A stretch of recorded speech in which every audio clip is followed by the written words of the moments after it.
माननीय अध्यक्ष महोदय, आपका हार्दिक अभिनंदन कि आपने समय दिया। मैं उस निरीह प्राणी की बात करना चाहता हूं जिसे किसान कहते हैं। एक्चुअल में पैदावार तक सारा काम करता रहता है। वर्षा होने के बाद में खेत की गुड़ाई, निराई, निगरानी रखना सारे कार्य करता है, लेकिन फसल लेना उसके हाथ में नहीं है, वो प्रकृति के हाथ में है।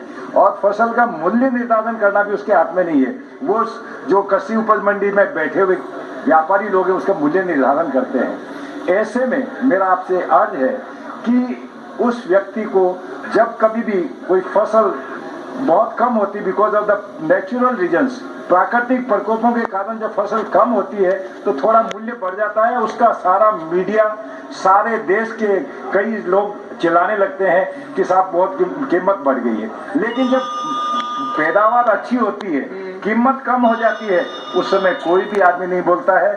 केवल एमएसपी उसका सहारा होती है, मिनिमम सपोर्ट प्राइस। मैं आपसे अर्ज करूंगा कि देश में कई फसलें हैं, चावल है, आपका गेहूं है, सबके मिनिमम सपोर्ट प्राइस है। लेकिन राजस्थान की कॉमर्शियल क्रॉप्स बहुत इंपॉर्टेंट क्रॉप्स हैं जो ज्यादा पैदावार है, निर्यात करके राष्ट्रीय मुद्रा को, विदेशी मुद्रा राष्ट्र में ला रही है।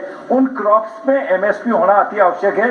वो क्रॉप्स हैं ग्वार है, मोठ है, जीरा, धनिया, आपका मेहंदी, सौंफ, इसबगोल, ये अरंडी, ये सारी जो कॉमर्शियल क्रॉप्स हैं। कृपया मेरा आपके मार्फत हमारी मुख्यमंत्री महोदया ने, माननीय वसुंधरा जी ने एग्रीकल्चर मंत्री जी को कई बार चिट्ठी लिखी है कि इनको आप एमएसपी की लिस्ट में डाला जाए इन फसलों को। मैं आपके मार्फत अनुरोध करना चाहूंगा माननीय कृषि मंत्री जी से, कृपया इन फसलों को भी मिनिमम सपोर्ट प्राइस की लिस्ट में डाल दिया जाए ताकि राजस्थान के काश्तकारों को लाभ मिल सके। मैं आपको इसके लिए धन्यवाद दूंगा।